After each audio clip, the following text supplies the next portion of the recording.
Okay, I know that it is a new dawn, it is a new day, it is a new year of 20 and 24, but forgive me here, we've not recorded the show since Christmas, so I've had some Christmas things on my mind here, so I just want to dip into the holidays one last time before we move on here, okay? Okay.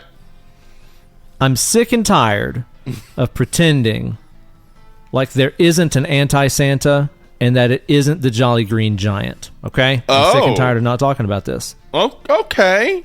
And I can see they share a catchphrase.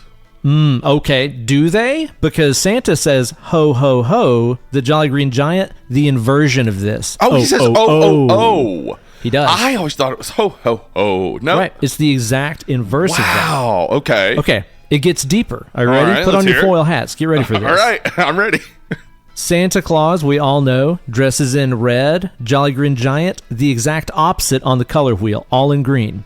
Okay, yeah, all right. Santa, he's a thick boy. Mm-hmm. Jolly Green Giant, he's fit. Tall and fit, yeah, you're right, okay.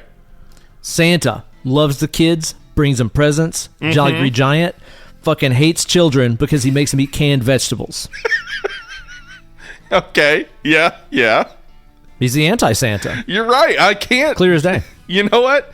I can't disagree with you. I just never thought about it before. That son of a bitch. So he's the one who's making kids eat Brussels sprouts. Yuck, in the 80s. Ew, not cool. It's the 80s and they're gross. What a son of a bitch. Get out of here, man. Exactly, man. So there we go. We got a Christ, we got an Antichrist, we got a Santa, we got an anti-Santa, and we got ourselves a brand new installment of Dead and Lovely, the podcast of all podcasts. Here with your host at the most, it's me, your good buddy Uncle Ben. And me, Hollywood Steve. And on today's episode, we are getting down and dirty talking about a Pontypool. Pontypool.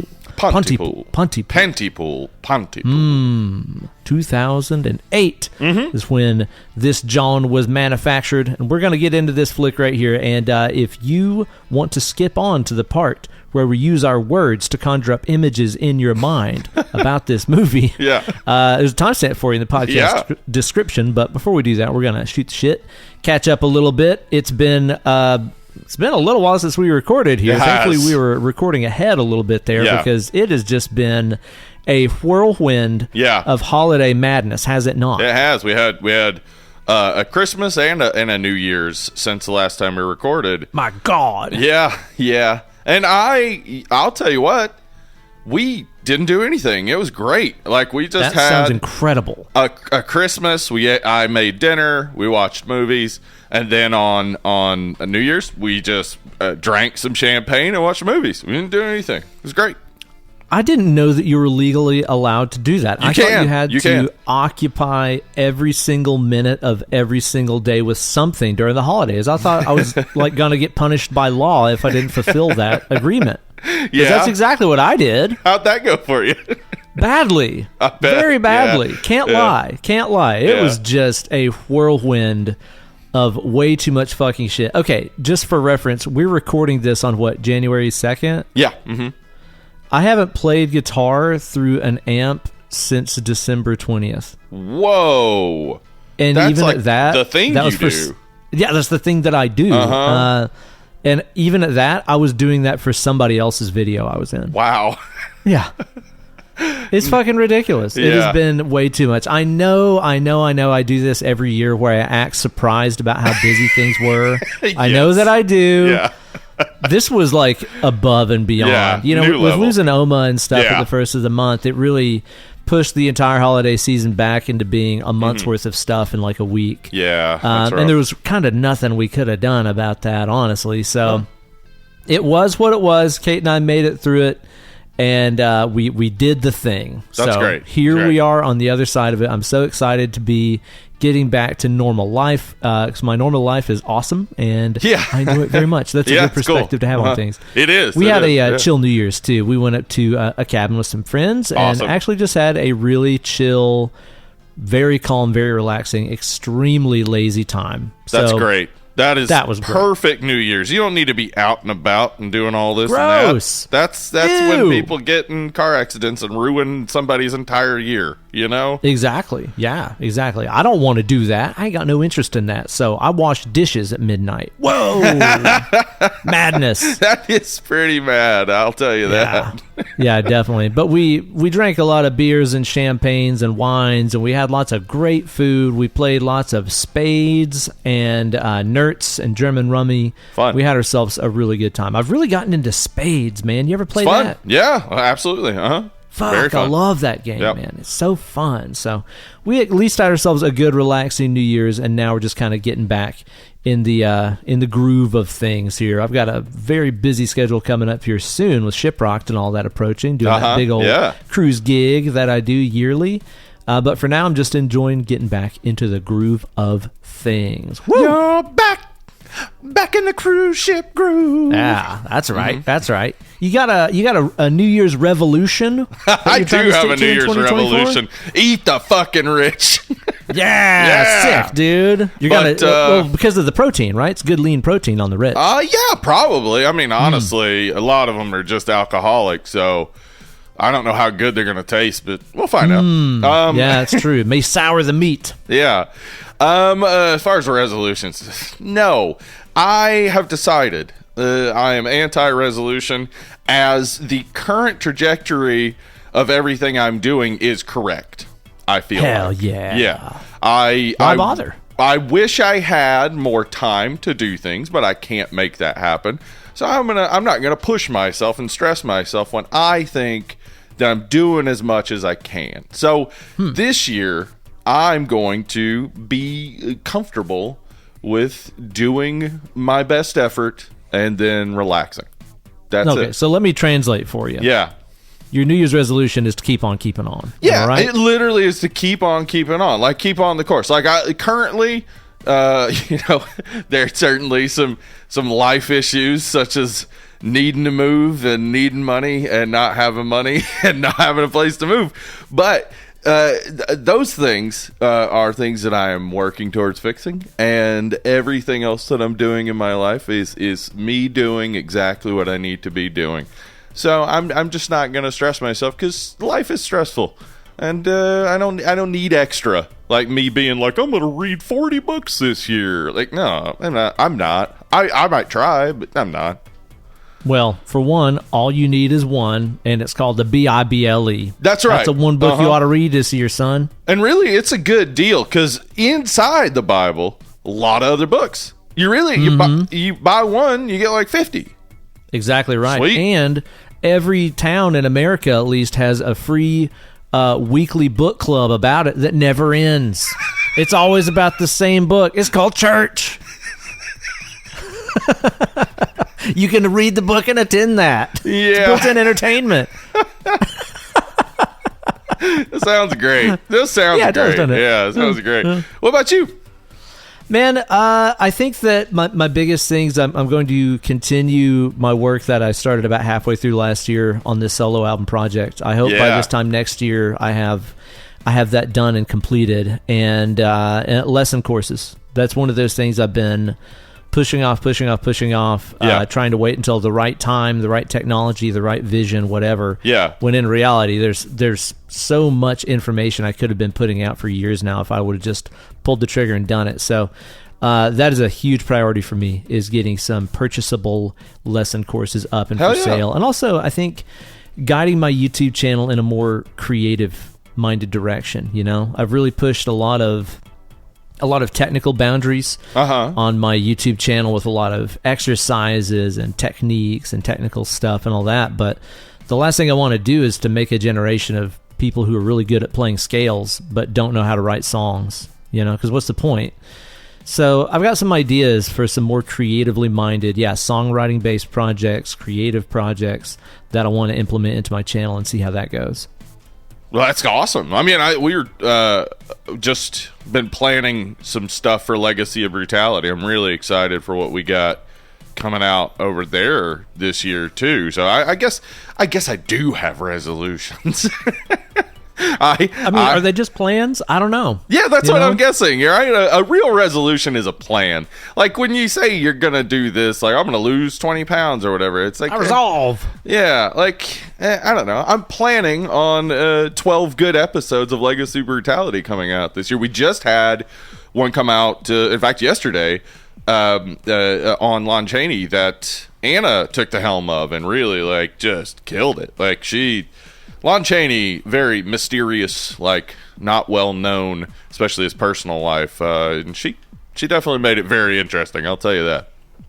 Word. Yeah. I'd say beyond that, I want to continue, working with my workaholic tendencies that I've really tried to get better with this year and made strides with, but want to continue getting better with my work and life balance. Continue with like doing therapy and stuff like I have, which has been great. Has been a huge help. So just continue trying to be a better version of myself. That's awesome, man. But you know what? I just recently read a great quote by the amazing David Lee Roth. You want to hear it? Yeah, let's hear it. The problem with self-improvement is knowing when to quit. You know what I mean? You know what I mean? It's true. I mean, you know what? He's right. Yeah. I think Diamond Dave had it nailed, man. Yeah, he did. He got a lot of things right. Like cocaine, it's fun. Tons of it. Split kicks, fucking sick. Gonna make a rock show better. Uh-huh. Yeah. Mm-hmm. Sword play, all right. Yeah, all right. So yeah, good stuff. Hopefully everybody out there had a good holiday and a good new year and is geared up for some fun through 20 and 24. One thing that I resolved to do is watch some more goddamn movies and TV shows because I've not watched shit, man. Like really? Dude, we had one day to ourselves. Yeah. It was the day after Christmas, Kate and I's usual hole up and do nothing by ourselves day. Yeah. And we watched a Rogue One and the first Star War. Now, I mean the first one they put out, which is a New Hope. Is what it's called. Yeah, yeah. The Star War Hope. Is what it's called. Well, we watched those two back to back, which is a great thing to do. I was gonna say I've never done that, and that does seem it's a good idea, right? It's a good idea, man. Martha Stewart in the 90s would say it's a good thing, bitch, and she's right. She's fucking right. She did for a while have that Freddy Krueger period where she just said bitch at the that was in like the extreme, like the ECW period. Of that was Martha before Stewart, she went to prison when she was just like, I'll never get caught for tax evasion. Man, a real roughneck, that Martha Stewart. So we watched those two back to back, which was obviously a great thing to do. I'm going to continue watching through that Star War, and I think the only other thing that we watched was just earlier today, man. We watched that semi-new Bob's Burgers episode that's like the zombie documentary. Yes, it's so good. Fuck, it's so good, man. It blew my mind. I loved it. I loved that they found a creative way to do a zombie episode where they're like, how could we put these characters in a zombie movie? Well, it's a project, and Tina's filming a documentary that turns into a zombie movie. Yeah, it's fantastic. It's that really cool. Fucking rules. Great episode, just great. Yeah, totally good. What have you been watching? We did have time to watch some things. In fact, I have a list here in front of me that Anna wrote down, and it's 31 movies. Fuck me. We watched 31 movies since the last time we recorded. And, I don't know if I watched 31 movies this year. Well, listen. Anna it's just movie after movie. She watched like 2,000 movies last year somehow. What the fuck? Yeah, she's a badass. But yeah, I'm not gonna be able to talk about all these, and I was gonna hold some back because we're gonna record again sometime soon. But honestly, I'll just name them, and there's a few that are worth talking about, and I'll get to them. But we finished up the Home Alone movies and did the Home Alone Hell Rankers. Go check that out if you haven't already on the Patreon. We also watched Elf, Bad Santa, Jingle All the Way, Black Christmas 1974, Black Christmas 2019, A Christmas Story, Every Christmas Has a Story, The Muppet Christmas Carol, Mickey's Christmas Carol, Deck the Halls, and the Guardians of the Galaxy Holiday Special. That's a fun one, yeah. Yeah. Wow. Yeah. So those are just ones I'm not even gonna. Jeez. Man, there are so many Christmas movies we missed this year that we didn't get to watch. That's insane. Yeah, well, and the thing is, we just had some of these on at times. Some I watched entirely. I definitely didn't pay attention to Deck the Halls. that movie's so weird. Matthew Broderick and Danny DeVito, just such a strange film. But a movie you suggested, Christmas with the Campbells. Yes, you watched it? Yeah, and it was great. I had a blast. Yes. So funny. Isn't it bizarre? It's a weird one. Yeah, Vince Vaughn was a producer on it. Apparently, yeah. Mm-hmm. Yeah. How about Justin Long in that? How much did you love him? He was great. Yeah, it really was. It was just Brittany Snow and Justin Long both just really good. It was really funny. Yeah, I enjoyed it. I liked the little weird nods every once in a while. There were some really odd little elements thrown in that it kept me interested and still felt like a Hallmark movie in a lot of ways. Yeah. Dude, I loved every time Justin would open up the door to his old pickup truck. That dog would jump in there and be like, "Oh, go on, get back in the house now."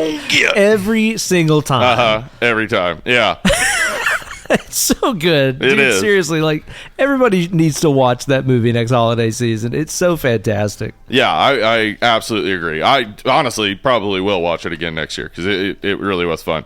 Also, Adult Swim Yule Log, which is one that's been in the Smoking Bowl for a while because Colin put it in there, and I think they watched it one night over on the Discord when Anna and I were busy, but finally got around to watching Adult Swim Yule Log, and it is so cool. Like, it's not a Yule log. You know what I mean? Like, it's not, but it starts out like that, but then it becomes a movie.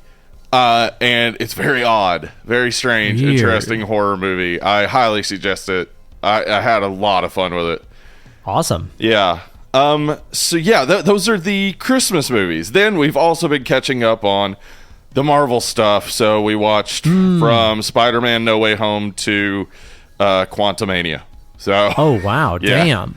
Was there any gold in there? Because there's a lot of those I've missed. I mean, Multiverse of Madness is so good. Yeah, that's cool. Yeah, I thought Love and Thunder was good. I don't get a lot of the critiques. I do understand. People hated it, dude. Yeah, I do understand the critiques of the visuals because the current phase of Marvel is, and this is, I think honestly, I'm not even mad at it, but I'm mad at what it means. It looks like Spy Kids. It looks like Spy Kids and like early, or like the prequel Star Wars movies. Yep. And if they were doing that intentionally, and the movies weren't like $100 million budgets, I'd be like, "Oh, cool, that's fun. That's comic booky. I'm cool with that. That's fine." Fair, but no, they're just but they are. They're just not giving artists time to make it good, so that sucks. But I thought I loved Christian Bale's performance. I was very into that. Yeah, awesome, man. The look of that was really cool, and I enjoyed that it was like a one-off, just a standalone story that you don't have to watch the other movies to like or watch the movies around it to enjoy. I had a good time with it. Yeah, I absolutely agree. Also, as I said, we're talking about Western horror movies over there on Legacy Brutality this month. So we just watched Curse of the Undead from 1959, which is good. I very much enjoyed it. I mean, it's not like blow your mind good, but I was surprised by just how good it was. And then Billy the Kid versus Dracula, which is not good, but is well worth a watch. What the fuck? Yeah, and also we watched The Rawhide Terror, which is from 1934, I believe, which is, I think, I'm still working on it, but I think the first Western film with horror elements. But not positive on that still. Have a little more research to do. And we watched a movie called The Burrowers from 2008, which is cool and definitely worth a watch. Nice. And...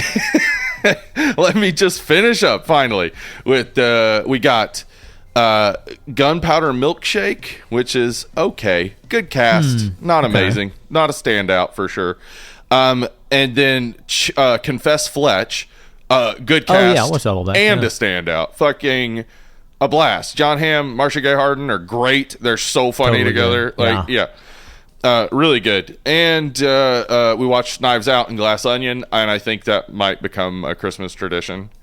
They're so good, dude. They're just really Great fun. movies. Yeah. Yes, totally agree. I'd watch those again anytime. And we started the Lord of the Rings movies last night. So, dude, I'll tell you how busy I was. I didn't make it through the trilogy one time all the way through the holidays. Not even once. No, what? Not even once, dude. You get a do-over. I think January, like the first 2 weeks of January, get to be your Christmas. I hope so. Yeah. You know? Like last year, I think I watched through them like 6 times or something insane. This year, nothing. I got coal for Christmas. Yeah. Well, you know what? Maybe that was the universe's way of saying maybe you got too much of a good thing. Maybe I did. Mm-hmm. Maybe I used it all up. Could used be. It all up. Damn it. Damn. Anyway, yeah. So that was it. 31 movies we watched. It's a bumper crop right there. Yeah. Wow. Anyway. Damn, man alive. Mm-hmm. All right. Well, hopefully we get some good stuff to watch here coming up through 2024. There's a few good things coming out in theaters I want to see. Maxine, dude, yeah. I'm so stoked about. I'm really dying to go see that Godzilla -1. I keep hearing that's incredible. Too. Yeah, I really want to see that. Yeah, so hopefully we get a chance to go see some new stuff. Maybe pump some midi-sodes out or something about that here on the show. We'll see about it. Well, Steve, I'll tell you one thing that I watched this week. It was a dang old Pontypool. Yeah, me too. Mm-hmm. Let's talk about it sometime. How about we talk about this? Well, hang on now. Hang on. Let's not get too hasty. Oh. We got to make a detour into the Preview Palace first. Welcome to the Preview Palace. Preview Palace. Yeah. Now, this here movie is a movie what is real tense and intense. You might as well be camping. You're intense so much. You know what I mean? Mm-hmm. It's so... Might as well be camping. It's like Bonnaroo. It's intense. Yeah. Yes. Intense. Indeed. Now, the thing about it is, though, there's not really that much happening. Did you ever see a part in this where somebody did an explosion? I didn't. No, I did not see somebody do an explosion, but we saw the effects of explosions and heard explosions. Yeah. We heard them. Yeah. How many kung fu kicks did you count in this? Very few. There's a whole lot of tension without a whole lot going on. That is a really odd, specifically unique thing that you see in this flick and just a few other movies that I can think of. Ones where we don't necessarily have all that much happening on screen, but good Lord, is it ever tense. Some of these movies, you know, that attempt this, they can get so dreadfully fucking boring because you're like, nothing is happening. Yeah. But then there's a handful that can just scare the shit out of you or keep you on the edge of your seat, even though nothing really is going on. And that's what I want to talk about as some of our hottest picks. Let me give you an example of a movie. What shook me to my core, Steve, my very core was shaken. It was not stirred. It was more like a James Bond martini. It was. When I watched this movie, what just looked like an innocuous fucking Lifetime TV documentary about a girl what went missing round the parts of Lake Mungo. Oh, okay. Yeah, I mean, we got this mockumentary style where we're being told about things, but we're not seeing the action.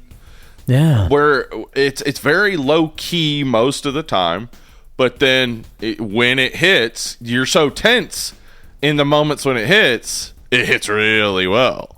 It's just a feeling of dread. Yeah, that's something that I think a lot of these movies that we're going to name have in common. Is that it's almost like tantric horror, where it's just build up, you know? Yeah. Sting loves tantric horror. That's his thing. Yeah. That's kind of his thing for sure. You know, these movies are all about the just impending dread, the sense that something terrible is going to happen, which is definitely a huge part of Lake Mungo. We did that on the show maybe a year or two ago, right? Yeah, I think it's a couple years ago. Mm-hmm. I still have not met anybody who has seen it. Really? Not one person. I recommend it to everybody. I'm like, watch this fucking movie and get back to me, barista. It's on Shudder, I believe. So I think so. It's definitely if you're listening now and you have not watched Lake Mungo, go watch Lake Mungo, please. My God, dude. Yeah, I'm not going to spoil anything about it because it should just wash over you. It should. You know, unexpected like. It is truly fucked up. But yeah, that's a weird one. Not necessarily any action or gore or anything in it. Yeah. But God damn, man. What's one that comes to mind for you? Ryan Reynolds in a little movie called Buried. Dude, that was one that I remember watching with my buddy Brandon. And he sold it to me as like, yeah, a guy gets buried and the whole thing's in the coffin. Yep. And I'm like, Brandon, this sounds fucking stupid. But it's super tense. Super really tense. Good. Yeah, it is. Yeah, Man. and I don't want to ruin that for you if you haven't seen it, because that is one that definitely deserves to be seen without knowing going in what is going to happen, because the tension is it is heavy. Like, boy, I'll tell you what. And I, as a person who, just does not want to be buried alive, it was an absolute fear of mine as a child. Oh, come on. You know you do. A little bit. You do. A little bit. Because I did see Kill Bill, and then Mythbusters tried to see if you could potentially do that, and they found that, yes, maybe. So really? I was like, I don't know. Mine might be built different. Okay. Okay. Well, maybe. But yeah, so for me, Buried. Another, though, that not a horror movie, but a definite thriller, 127 Hours. Oh my god, dude. Talk about a movie that is just a fucking nightmare scenario. This old boy just getting his dang old arm caught under a rock. Ugh. Now, here's the thing. I don't go climbing or anything or canyoning that like he was doing. It's a silly thing to do. It's a silly thing. Yeah, that's just kind of like, it was one of those things where like I when 127 Hours came out, one of my roommates climbed, and before 127 Hours, I was like, I watched climbing videos with him and stuff. I was like, oh, that kind of looks fun or whatever. And it's like, did a little bit of climbing. I was like, this is pretty cool. And then I watched 127 Hours and it was like, okay, so this is just like a don't go out and do this alone ever type of thing. I'm just going to avoid it. I'm just going to avoid ever being in that situation. My God, dude, you are not kidding. Yeah, that movie, if I ever had any inspiration to go climb and be an outdoorsman, that movie done squashed it. Yeah. If you need me, I'll be inside, with my arms fully mobile. You 100%, no rocks inside. I'm waving single around rock. right now. I'm waving them. You know why? Because I don't have a dang old boulder resting on my arm. You don't have to worry about it, yeah. Dude, that movie, it really is just about a guy with his arm pinned under a rock, and his flashbacks are kind of telling you how he got there.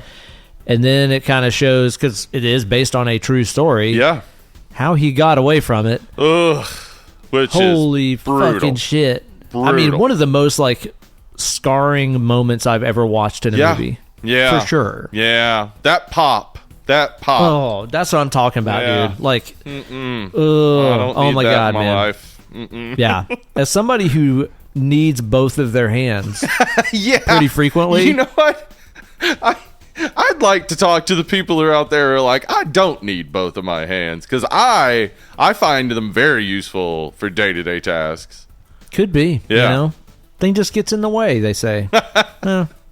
Not me. I need both of them. So, yeah, there's not exactly bombastic car chases or anything in that movie, but god damn, is that ever tense, even though is. I mean, most of it is a guy who is immobile. Yeah, he's not going anywhere. And that's the tension, is like, just, oh my God. Like, you put yourself in that place and it's just like, oh, there's no, like, it's that just terrible feeling of absolute freedom being like impinged entirely. Like he's out in the middle of nowhere. He's got the freedom to do whatever he wants, except he can't move. His arm is caught between a boulder and a canyon wall. Like, yeah, it's a perfect setup for that amount of tension without any need for heavy action. Lord of mercy, man. One thing I'm noticing about a lot of these movies that ended up on this, I don't know what you'd call this sort of vibe we're talking about. Just dread list? I don't know. Yeah, maybe dread horror. Yeah. I'm noticing a lot of these take place in the majority for in one centralized location. Yes. They're not bouncing around scene to scene, place to place in a flick. A lot of these just take place in one location, like a perennial favorite of the show, The House of the Devil. That's one of the first ones I thought about. Because there's so much of that movie where nothing is happening at all. Yeah, and if you're, from the protagonist standpoint, you don't know there's anything to fear, but as a viewer, we keep seeing that there is something to fear. But yeah, it's still not like there's not action really going on. Yeah, it's already like you're seeing the result of action that happened, I guess, before the movie started. And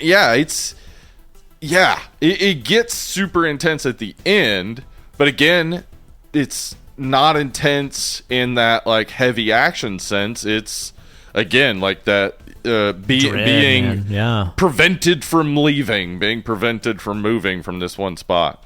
Oh yeah, I think something that really enhances that vibe that we're talking about is when we know that the central character that we care about is in danger and they don't. They don't know, yeah. Uh-huh. That's such a good, effective feeling for a movie whenever it pulls it off the right way and it's not just cheap, you know? Yeah, I would agree. That movie, you know she's in danger the whole time. Not really a lot going on, but goddamn is it ever tense. I love it, man. One that really blew my mind, because it is, for the majority of it, pretty slow-paced and not really that much happens other than some log jamming. The best alien abduction movie ever made, Fire in the Sky. Yes, okay. Holy moly, dude. The first time that I watched that, and it got to that alien abduction scene, which is kind of the only part of the movie that I remember, honestly. I just remember there's a lot of like part. Yeah, because it's shocking. It's very shocking. Fucking shocking. Yeah. Actually, like one of the like horror special effects pages that I follow on Instagram just put that up in their feed the other day. And I watched it and I was like, I need to like take a bath. Yeah. I need to walk and take a bath at the same time. Yeah. You know? I need a mobile bath to make me feel better from watching this. Yeah. If you see me walking around in my water barrel sometime, that's why. I just watched a Fire in the Sky. I love that idea, though. The mobile water barrel you just constantly bathe in. There's like not much happening in that movie, but god damn, dude, does it ever keep you tense the entire time? Yeah, absolutely. It does. And those, you know, as you said, it's like not showing a lot of violence, but the stuff it shows is scarring. God damn. Yeah. Absolutely, man. Yeah, The Wicker Man is kind of that way too. Yeah, in one location, it's all on that little old island, and there's not necessarily tons of action through that movie until the end, when it just falls off the fucking rails, right? Right. Yeah, and it lures you in too. Like, you know, it's weird. You know, there's mysterious stuff happening, but you don't know like who's, you know, to blame for anything. And also, yeah, it's just an investigation largely, so stuff that's happening is weird, but it's not like heavy action or anything. It's not till the end where it all comes together and you realize like, oh, he's about to get burnt up in this Wicker Man. The whole movie just keeps you going, what the fuck is going on here? Yeah, what's happening? Yeah. And I love that, man. It's a very particular vibe that movie has. And that also kind of spills into one last one here that you pointed out that we had covered on the show a little while back, right? Mm-hmm. A little pellicula by the name of A Honeymoon. Yeah, Honeymoon. Yeah, the Lee Janiak movie. Boy, that's one of those movies that just like we're talking about, like stuff happens, but it's like low key.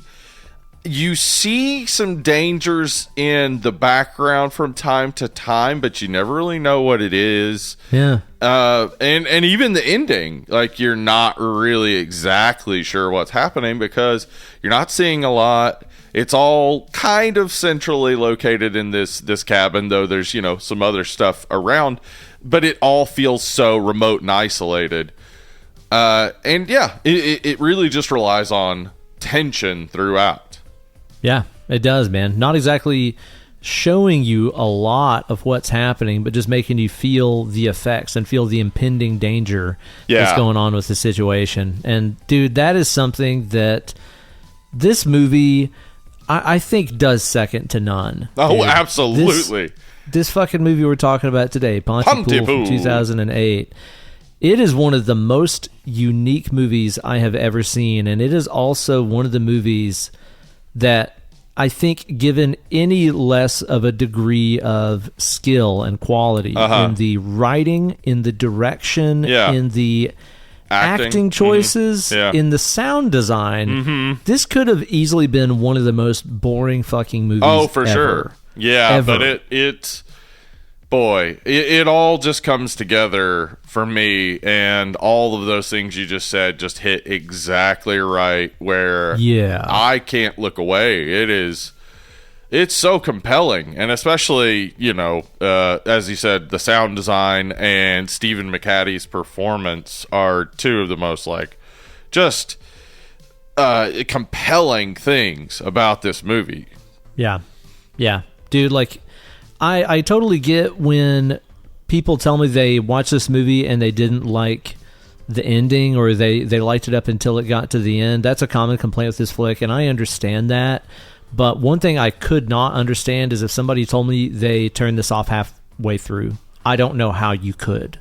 I don't know how you could start this movie and not want to know what the fuck is going on. It is so oddly compelling and totally cut off from where any of the action is actually happening. How would you give this as the elevator pitch for this movie? Because to me, it's sort of a War of the Worlds style thing. Yeah, that's the big inspiration. Yeah. Right? Yeah. It's happening from outside of this radio station, and the people in the radio station have no clue what's actually going on out there, but it sounds real bad.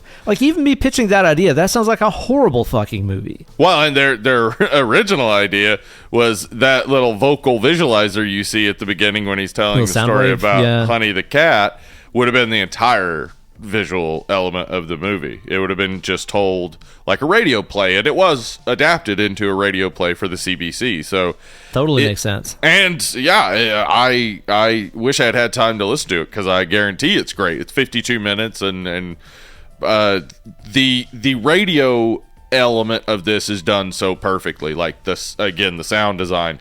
But then when they move from the studio into other parts of the building, and you're still hearing some of the radio in the background, and then whatever else is going on in the foreground, the way that the sound design just keeps you in location throughout. It does. Yes. It's so good.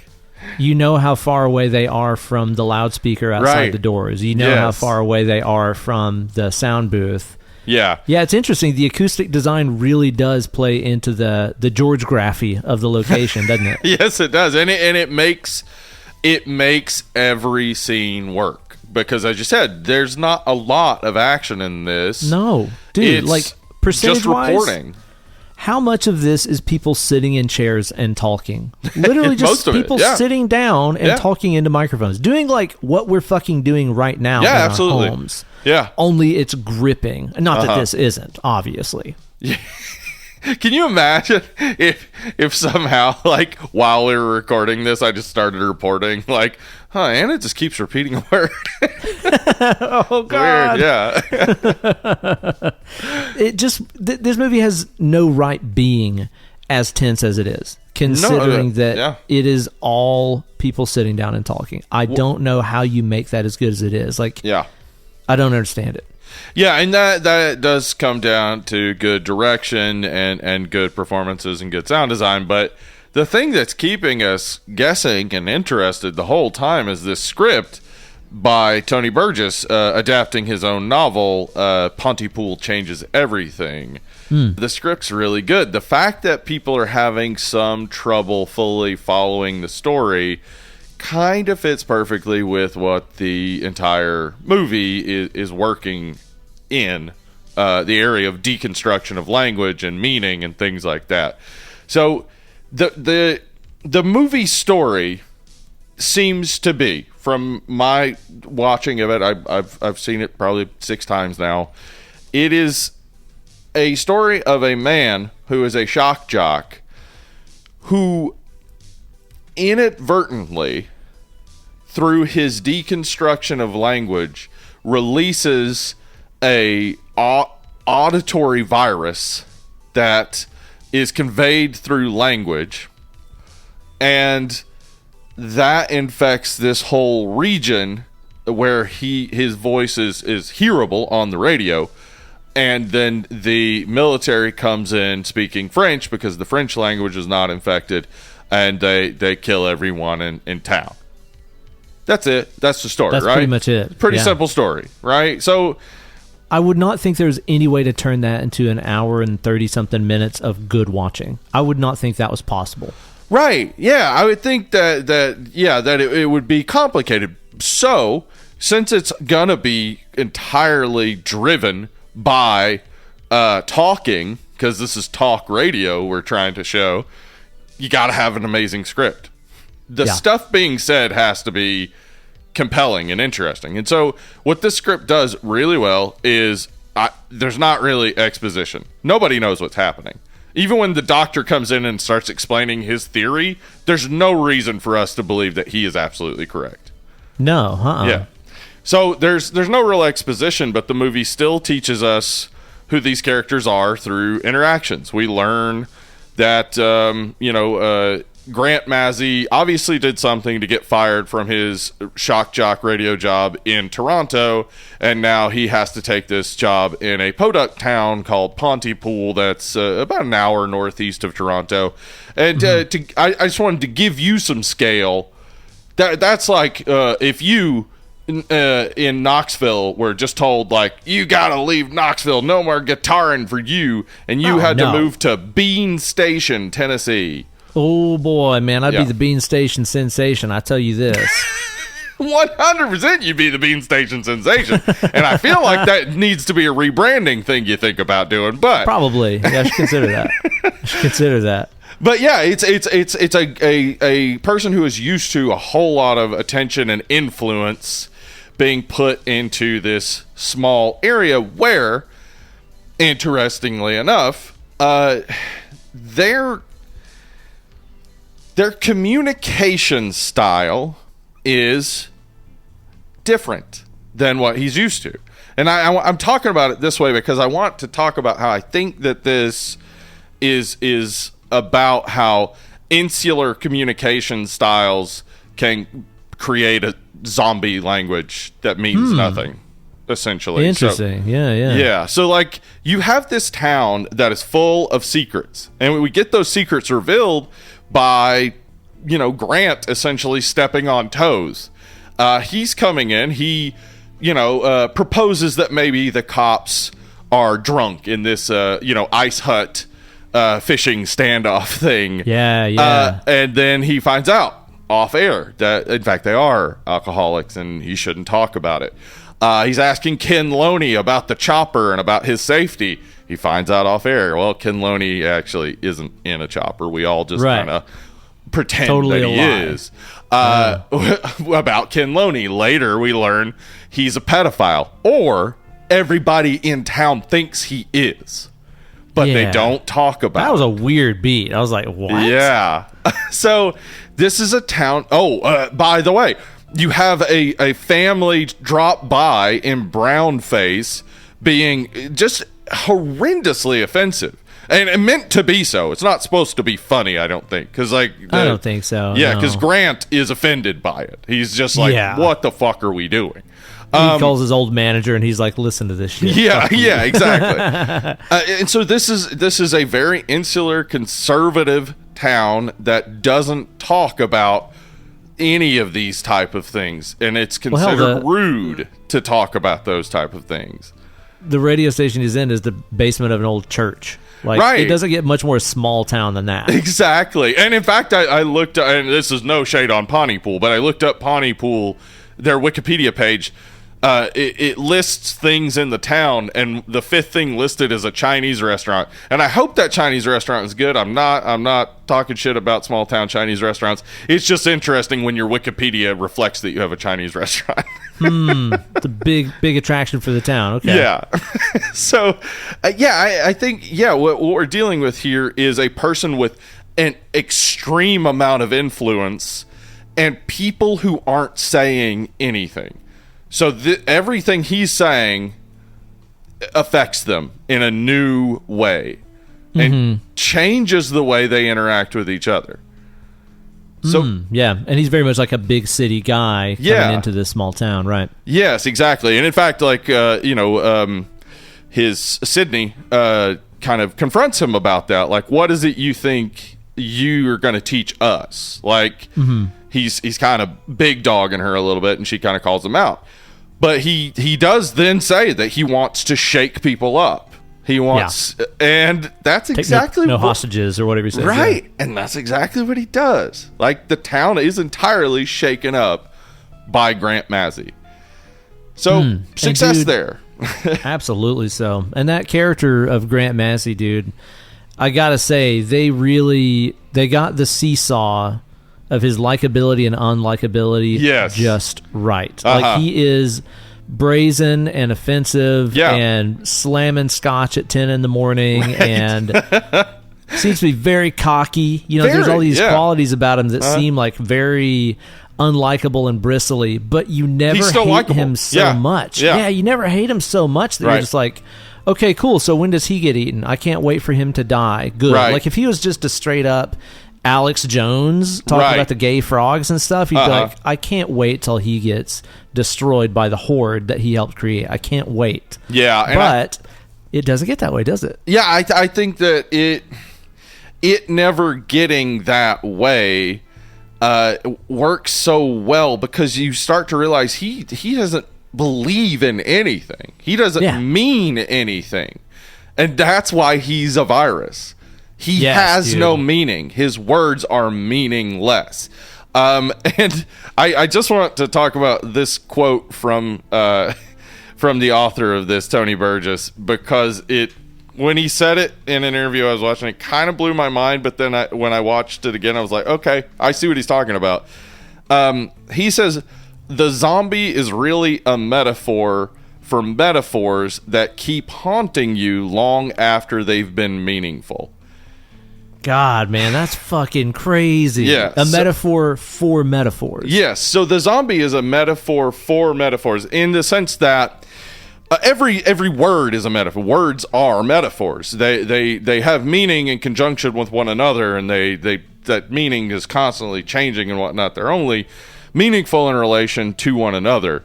And it's only meaningful if you understand it, which is something they say a lot in this movie. Yeah, it's really just air being pushed out of your lungs and your tongue flapping around, but that noise that you make is a symbol of an object that you're talking about. And Grant even says there in his final speech, we were never making any sense. And he's right. That's it. That language is it's not meaningful in and of itself. It's meaningful in context, in conjunction. It's meaning as metaphor. And so in that way, meaning is always changing. And the word itself comes to represent something that it's not, which I've talked about before with the undead. That the undead are, you know, they're your loved one, but not. You know, like you see the symbol there that is your loved one. Sure. But inside, the meaning portion, the center of it, is gone. Has changed. Yeah. So in that way, that's kind of like what this movie is getting at, that like his deconstruction of meaning in talking about the missing cat poster just blows their minds. Like it creates something in them that they can't contain, and they don't refer to these as zombies. Bruce McDonald, who directed this, and Tony Burgess, who wrote this, they're conversationalists, is what they call them. Wow. Yeah, they're spreaders. They're talking. They're conversating. Yeah. So they go through the three stages where they start to repeat something, then things start to lose all meaning, and then they try to tear away the mouths of other people. And it's very interesting what that would mean in, say, like, connection with, say, things like Fox News or Donald Trump or whatever, the types of people who like to take words or metaphors or symbols and things and recontextualize them in a way that takes away all meaning, but helps to control those who are easily influenced. Yeah. Well, you know, if you want a good way to kind of contextualize this, if some of that isn't making sense to somebody who's listening to this, like, think about how symbols have been recontextualized and changed in history. The swastika is the most obvious one to point out. Yeah. It's something that has existed in several different cultures for a very long time. Yeah. It meant nothing to do with Hitler Right. and the Nazi regime. Meant absolutely nothing. But they claimed that and perverted its meaning and completely changed it for itself. And it made such a scar. You know, you're kind of talking about that metaphor of a metaphor that lingers. Yes. That metaphor that they made with the repurposing of the swastika lingers so much that even whenever you see pictures of these temples that were built thousands of years ago, hundreds and hundreds of years ago, and you see a swastika on it, you still go, ooh, ooh. Yeah. Yeah. And in reality, they had jack shit to do with that. 100% nothing to do with it. Yeah, but it's changed, and it's become this grotesque, undead thing that haunts us, and we can't leave behind. And that, it's interesting, and I know I've seen people, and you know, we got to talk about this because it's probably the most controversial element of this movie. I've seen people say, "Why the brown face?" And okay, sure. And you know what? 100%. I completely understand when people say, if there's blackface or brownface, I don't want to watch it. It's it's racism, and it is, and that's what they're portraying. They're portraying racist characters. But I think it's so over the top that you're not meant to look at that and go ho ho ho. Or right, think that but it's even cool then, or funny. I know some people just get no tolerance for it, and I get that. Sure. Yeah. In this case, it's exactly what you're saying with the swastika, the symbol. They're wearing these particular clothes and have brown on their face. That should mean nothing. Of what's it, Lawrence of Arabia? Right? Is Yeah, what they're doing. Yeah, and those things should mean nothing, but they do. They mean something. There's meaning behind them. They're portraying a particular people, but they are taking away the meaning and significance. And it takes away agency in that sense. Like by portraying a people as a stereotype, you essentially create this, again, zombie. You create this false resemblance that means something completely different and is meant to demean and is meant to harm. And there's like no way you form. can there's no way you can do it innocently. Like, that's the thing, is you have like little kids doing it in this too, and there's nothing innocent about it. No one can look at that and say like, oh, it's fine.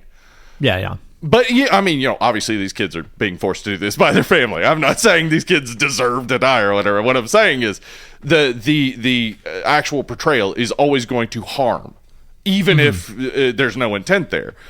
And that, I think, is why it's included in this film and why it's included in the script and why it means something. Though I also would say it's not necessary. Not necessary. Yeah, that was a beat in the movie where I was like, what the fuck? And then I thought about what you were, just saying as far as the symbolism and the changed meaning and all that. And I can see it fitting in there, but it was still just such an odd beat in the movie. And again, I don't think it's meant to be ha-ha funny. No, I think not at all. it's meant to be like uncomfortable and be like, look how ass backwards this place is and how stupid and backwards these people are. That they are so insensitive and out of touch in 2008 that they are still doing this. And it's so over the top that it's Lawrence of Arabia, but also Osama bin Laden is there. Yes, and it's got a through line that this movie has, which is very much about the Iraq War and the propaganda around the Iraq War and Afghanistan and stuff like that. But it's for me, like, I think exactly what you were just saying is it more reflects who these people are than makes a full statement. And which, again, that then to me is like, well, you could have shown they were racist in another way. Like, you know what I mean? But make them downright despicable. Again,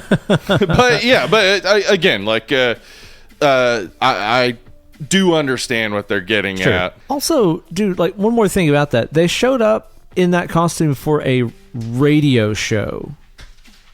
Not even a video. Like, that's how stupid these people are. Yeah, so like that's what like level of asshole they are. Like, they're performing their assholery for the people in the radio station. You're like, what? Yeah, why?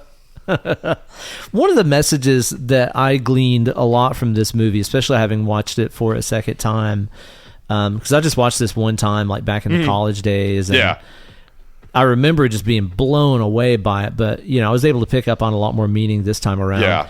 I think that there's a lot of commentary here on responsibility in the media. Yes, responsibility for people who are in a place of influence, people with a podium.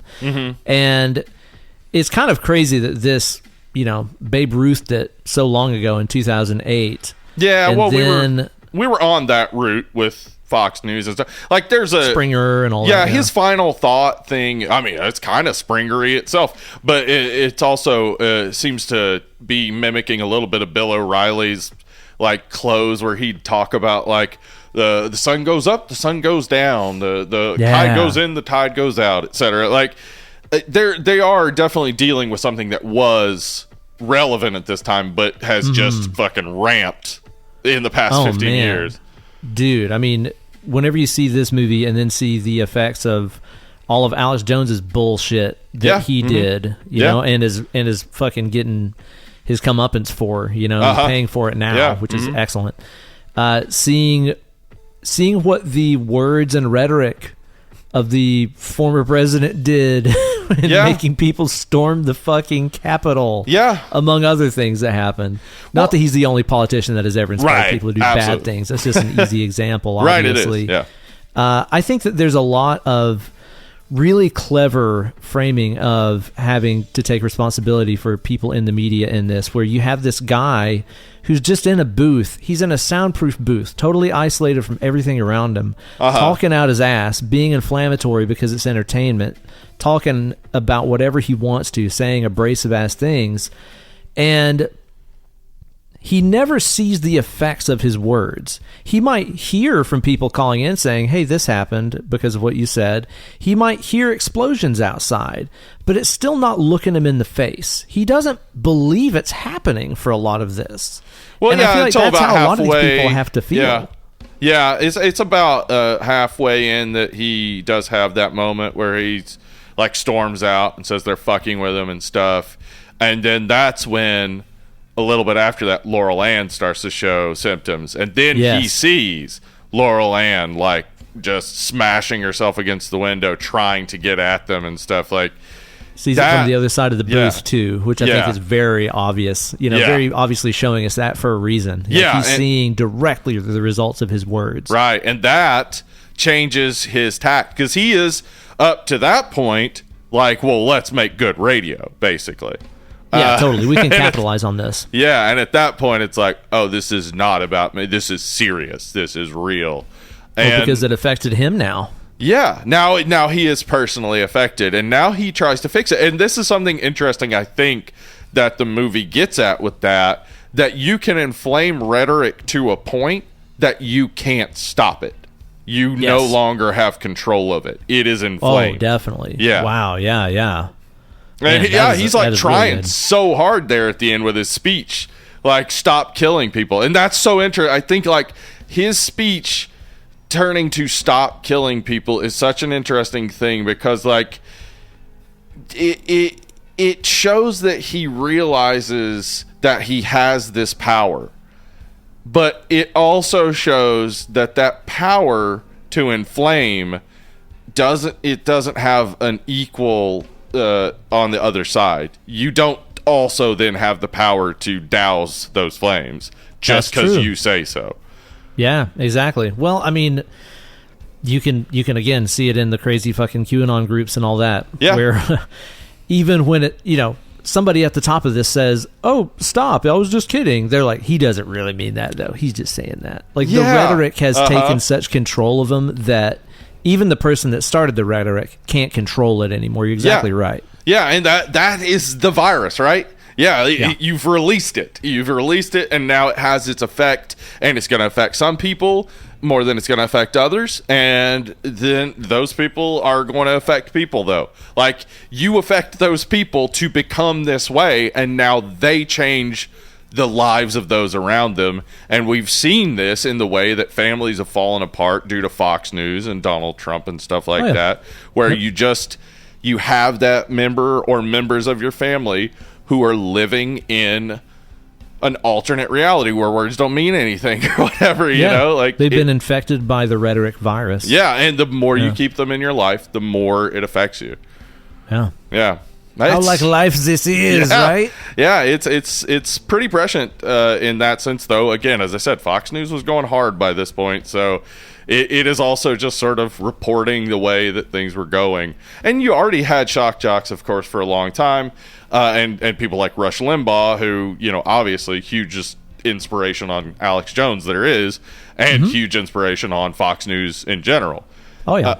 So yeah, I think that like there's just so much setup to this point that we look at it now, and there's another element we're going to talk about in a second that's just like so connected to our current situation. But we look at it now and see the effects of all that. So we see this is very, very like true to that.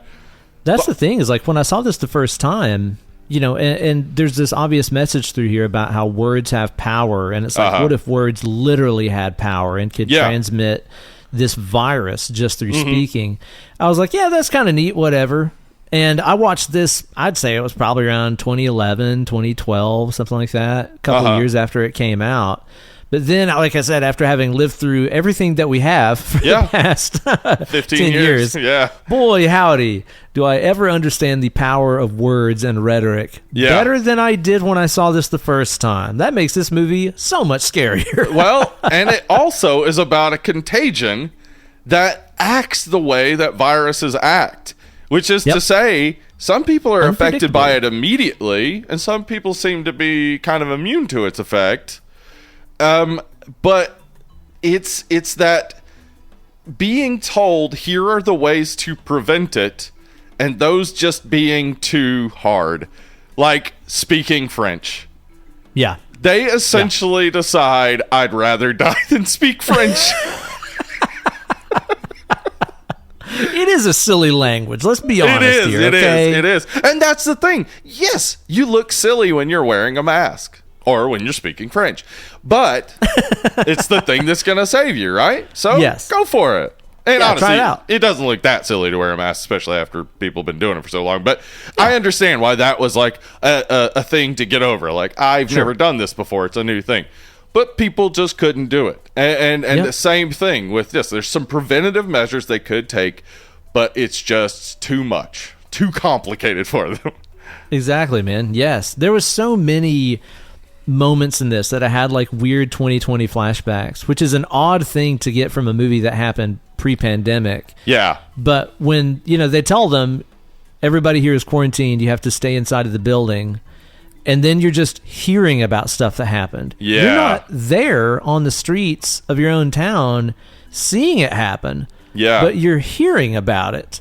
And it's like, what the fuck is going on out there? Like, that was such a vibe that I think all of us had, you know, February, March of 2020, whenever the pandemic really started taking hold in the States. Yeah. And we started having more and more areas doing lockdowns. And you would just check Twitter, you'd hear the news, you'd hear a podcast, you'd, you know, do whatever other than actually see effects of things. You'd just be inside going, what the fuck is going on out there? Right, yeah. You're hearing about people buying up all the toilet paper and whatnot. Yes, it's like, dude. what is happening? Yeah. Uh-huh. Exactly, man. And boy, howdy, dude. It gave me some flashbacks, which is a strange feeling, man. Strange feeling. Yeah. Well, we're right in the midst of the largest wave possibly ever of COVID. So, yeah, that's fun. That's fun. Yeah. Flashbacks to today. Flashbacks to earlier today, maybe. Yeah. So, I think that those two things changed my viewing of this, because the first couple times I watched this, I really was getting like the deconstruction of language thing, and like the ways in which, like, you know, things only have meaning in relation to one another, and how these words becoming meaningless and whatnot, they still convey a power despite their meaninglessness, and I saw all that. But now, in 2023, after having gone through a lot in a similar vein, this movie had a hold on me. Like, I could not look away from this. I watched it 3 times, for the show, and each time, I was 100% riveted. I have like 5 pages of notes. Just Jeez. Everything was standing out to me as like so significant. So it is interesting that oh, dude, it seems so prescient. And the acting, the performances are so convincing. It just draws you right in. I mean, there's a total of like fucking 5 people in this movie. It is an it's not a lot, extremely small cast, and the performances, especially from Grant and Sydney, are so believable, man. I mean, Grant being this hard ass shock jock guy who at first is just kind of being an ass and then thinks he's being punked. Yeah. And then starts like really freaking out. And you can see the changes in his face. And you can see how his face and his voice change when he steps in front of the microphone, because he's got to be his radio self. But then off mic, you can see him falling apart and being confused at the situation. Like his facial acting is so believable, man. Yeah, and he's got a perfect radio voice too. So good, man. God damn, man. And I'll tell you too that whatever they're doing, mic wise, preamp wise, EQ wise, the fidelity mix of the dialogue in this is utterly fantastic. Which, of course, for a movie about language, if the audio mix was shit, like so much stuff is now, where you're like, I can't watch this unless I have captions on. That would be a huge failure for this movie, but the dialogue is captured beautifully. The fidelity is fantastic. Yeah, I would love if anybody out there is a sound engineer and knows what they're doing and how I can do it, because man, it sounds so perfect. I think Stephen McHattie, who plays Grant, great choice. He's in a couple movies we've done, Mother and Come to Daddy. Ooh, both parental. Oh, yeah, fucking Come to Daddy, dude. Yeah, that's right.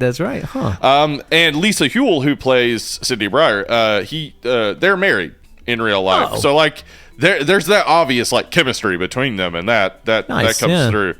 I also enjoyed Hrant Alianek, the Dr. Mendez, who appears in Possessor, which came out a few years ago.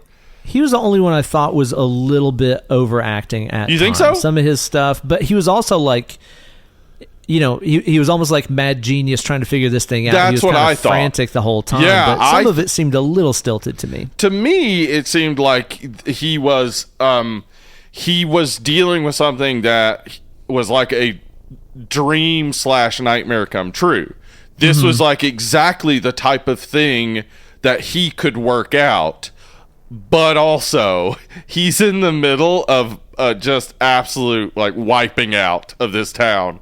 So like, I feel like that's what he's trying to convey, is just like this excitement that he's trying to hold back because he's coming across as too excited, which happens like right after Laurel Ann dies, where he's just like super excited, but he's also like, oh, it's terrible.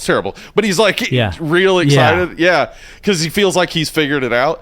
It's like a good scientist reaction to stuff, being like, I'm excited about this information. It is fucked up what happened, but I'm excited. I think that Ken Loney, Rick Roberts, because we don't get to see him at all, so it's only a vocal performance, and he does a great job of portraying this like very scared guy when he's like in the silo. But we also get to hear him as his fake guy in a chopper voice, where he sounds very much like any typical weather guy on your local radio station. But then it gets real, and you hear his real voice in that situation. He does a really good job too. Laurel Ann, she did a great job.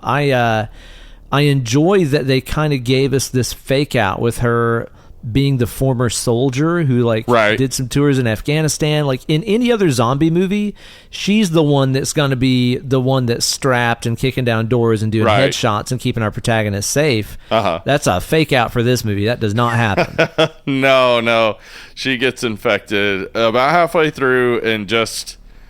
that bit gets gory and brutal. And then, of course, not long after that, Faraj from the family that came in before, this little girl in brown face, gets kicked to death by... Kicked apart.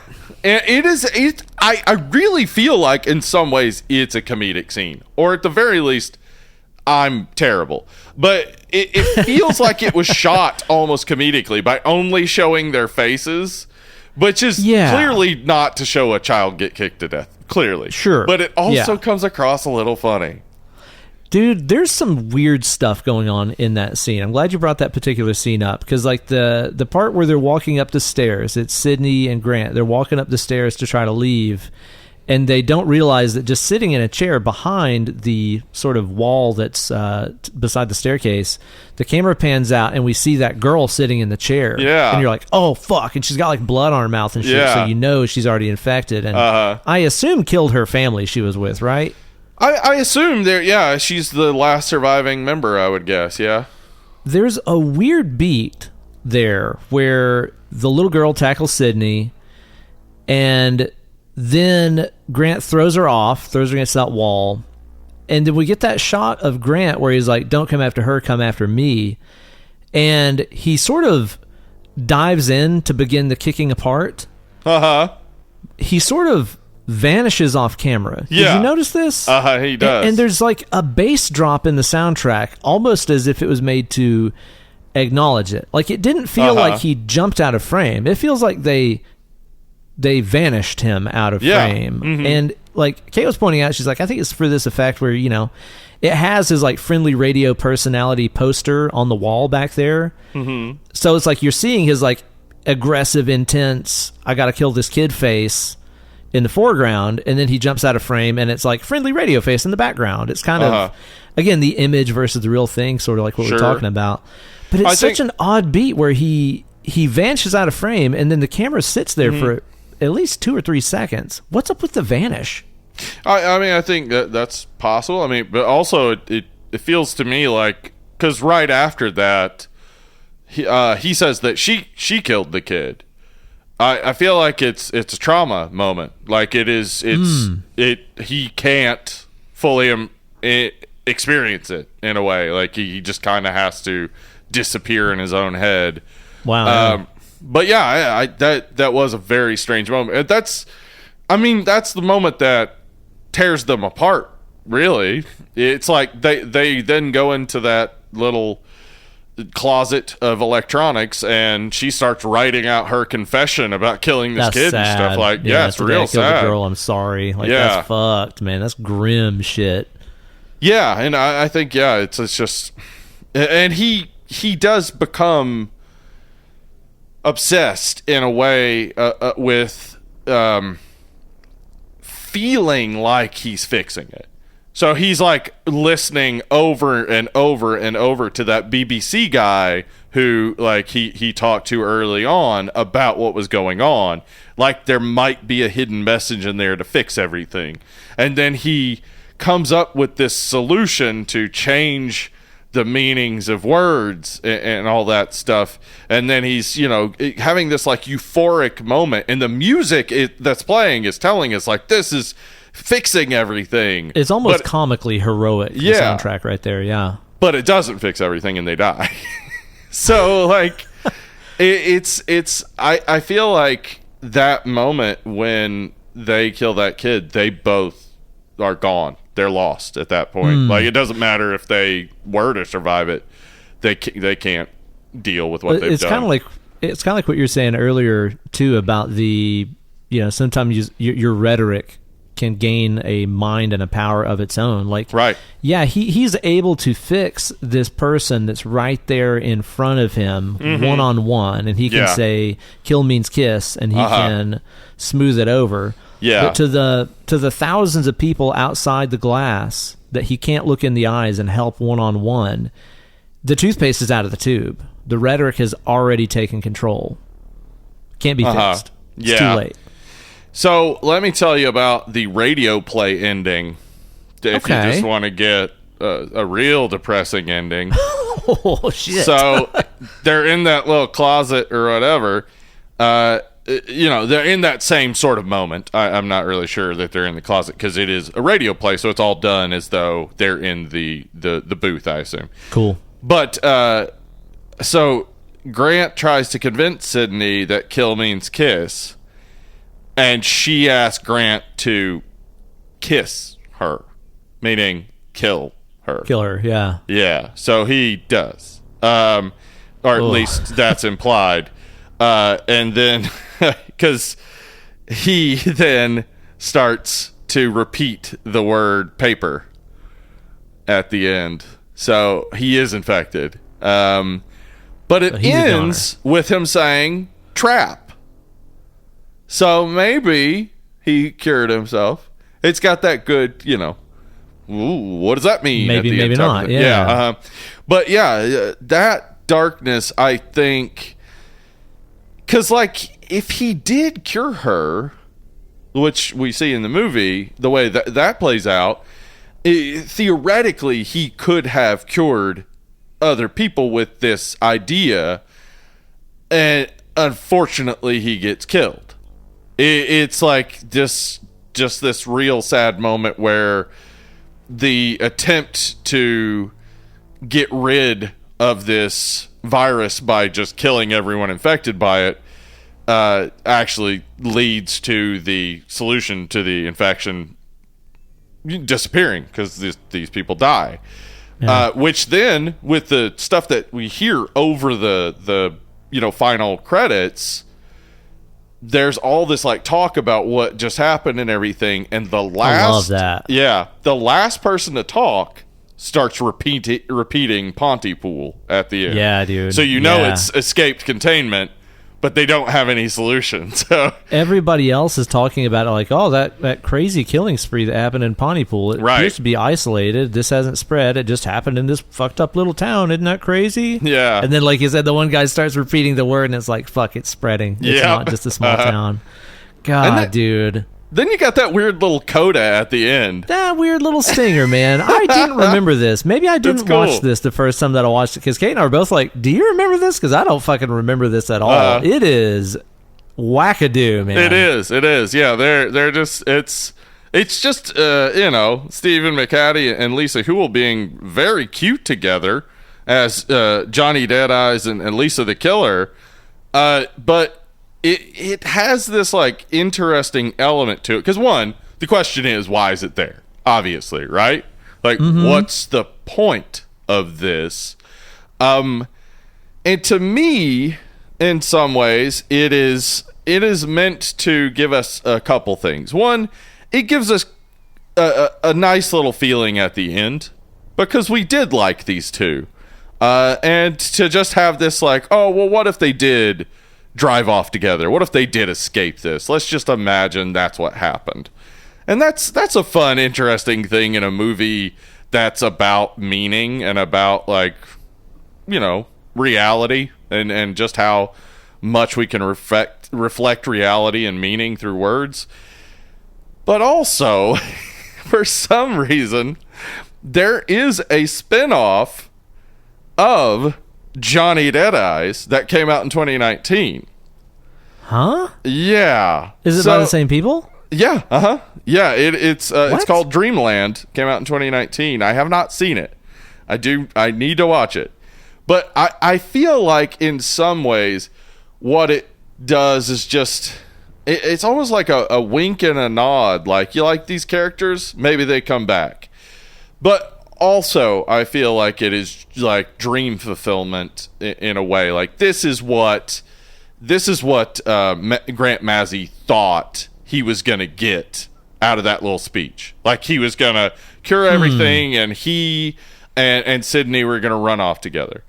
Yeah. Well, she's obviously like, I don't know, if that is supposed to still be Sydney at the end, she's not really acting like Sydney. No, she's like all lovey-dovey and yes. Yeah. Just like, what's the word I'm looking for? She's just kind of like looking at him like she's super lovey-dovey. Doe-eyed toward him. Yeah. Doe-eyed, yeah. Yeah, and that's why I say it's like his fantasy of what happened. Like, that's what he imagined. Boy, it's confusing, man. Yeah. It is a weird It is odd. Like, yeah. I didn't know if this was just like some kind of be-real improv that these two did together, and they just put it on here as a goof. But then I'm like, why does it look like it's maybe in China or somewhere? I know, right? It's so confusing. And maybe that's the point. Like, maybe ending with you being confused is absolutely intentional. Yeah. Or maybe it was a teaser for some other stuff, because apparently he envisioned like 2 other sequels for this. Yeah. Bruce McDonald and Tony Burgess have been, developing or talking about sequels to this over and over and over since then. There have been announcements for releases in 2010, then 2013, then 2019. They want to make something more, and they got to make Dreamland, but they envisioned 2 more movies. So I kind of am interested in what that would be. I know they have said that there would be some more exposition and a little bit of explaining some things, maybe, which I don't necessarily need. No. But I would be interested in seeing more from those 2. Mm-hmm. One thing I'm interested in. Okay, let's hear it. Is finding out if there was any intention for this to be a reinterpretation of A Christmas Carol. Okay. All right. So, follow me here. Okay. Is this not about a big shot, arrogant guy who sees the effects of his actions? He's visited by 3 ghosts of sorts, is he not, throughout the course of this story? Okay, yeah, he is. So Laurel Ann, definitely. Farage. Who else we got there? Oh, I guess we could say that the doctor. Exactly. Is kind of, he comes in through the window, and he's kind of the ghost of Christmas Present. He's telling him what's going on right now. Yeah, okay. And he learns the error of his ways. Also, the entire thing could just be a dream that he had. We don't know what he got fired from his old job for. That's true. Yeah, we don't. This entire experience could be him having a dream going, again, what if he got fired for some kind of horrible stuff his rhetoric inspired, and he has some kind of dream about it? What if my words really were taking power? Okay. Who knows? Okay. I also think it's a cooked goose for everyone. Oh yeah, he does say that. That part at the end, I was like, that's odd. But now that you put it in context, I understand why he had a cooked goose. But there's something interesting Laurel Ann says right before she starts showing the signs of the symptoms of the virus. She says, I think it's a situation I brought back in my head. Yeah. What was with that? She's talking about PTSD. And he also says that he quotes Roland Barthes and says that trauma is a newspaper is a newspaper picture without a caption. Right. Yeah. So there's some elements about trauma in here, and then the 2 of them are dealing with the trauma of having to see Laurel Ann die and then having to kill Farage. There's a lot going on with trauma, and I think the fact that you just said dream does make me think about how many different elements are kind of dream-like and who is having the dream. Because you say Grant, I say maybe it's Laurel Ann. Because I don't know about you, but I have dreams all the time where I'm not in them, where I'm watching stuff happen. So the last half of her dream, could be everything that happens after she dies or whatever. You know what I'm saying? She kind of snaps into military mode really fast too. She does. There's the horde outside, and she goes, "We have an enemy out front." Yeah. She's right back in it. Yeah, and that's what I'm saying. Is there's so many elements that seem potentially triggering to her. The people in brown face and a guy dressed like Osama bin Laden. If she was fighting in Afghanistan, I didn't even think about that. Yeah, how would that not be somewhat triggering in some way? Yeah. Yeah, but there is a dreamlike quality to it that it doesn't get into Lynch territory, but there's certainly a dreamlike quality to it that I had not considered until you just said maybe it's a dream. Maybe it is a dream. Maybe this is really just someone, because then that would make all the sort of disjointed elements make all the sense in the world because your dreams are disjointed. Yeah. Man alive, dude. It is so fucking cool. It is just so much cooler than it really has any right to be. And it doesn't show us much gore, even though this entire town is apparently, turning on itself, and we're having fucking, dude, the audio descriptions of that kid who like beat his limbs down to nubs trying to get into that place. Yeah. And he's like, oh, I can see him now. There's not limbs. It's just nubs. The implication of what, like, him doing the baby voice means that the last thing he heard was a baby crying for help. Even think about that. So he may have killed a baby. Yeah, he probably fat bastard style ate a baby. Oh, shit. Dude, that's one thing that I think is so cool about this. The way that people usually just get hooked on whatever that last sound they heard was. How they describe how the people jumping on that car, they were all making the sound of windshield wipers. And then, dude, when we get to see it ourselves, whenever Sydney has that tea kettle on and it's whistling, Laurel Ann goes around the corner and she starts making the kettle noise. Oh, it's so creepy. And she like looks back at the kettle like, I thought I turned this off. And you realize the kettle's not making that noise. Fuck, that's such a cool reveal, man. Yeah. Yeah, I agree. Now that I think about it, I feel like their responses are probably pretty true to life. Once everything's going and they see Laurel Ann get infected, it's like, yeah, this seemed inevitable. Like, but there is a connection between Sydney and Laurel Ann, and she doesn't seem as devastated by it as she should be. And I feel like that's just so much has happened at this point that I kind of expect that we're all gonna die, and she seems kind of resolved to it. Another touch in there that I really like that I caught this time around too, that I'm sure I didn't notice the first time because there's just so much chaos happening there towards the end of the movie, but if you listen close, you'll even get the impression that the people that are out there working with the government that are in tanks and helicopters and whatever, just blowing the shit up, blowing the shit out of everything, they're also infected. Did you notice how, like, over the tank loudspeaker, they're just repeating the message that Sydney left outside? This is like, whatever her name is, Sydney Barnett or whatever her last name is still alive. Sydney Barnett's still Sydney alive. Breyer. Breyer is still alive. That's it. And like over the intercom over the tank, you can hear Sydney Breyer is still alive. Sydney Breyer is still alive. Like they've got infected by that too. Yeah. And they're the ones blowing everybody up. Yeah.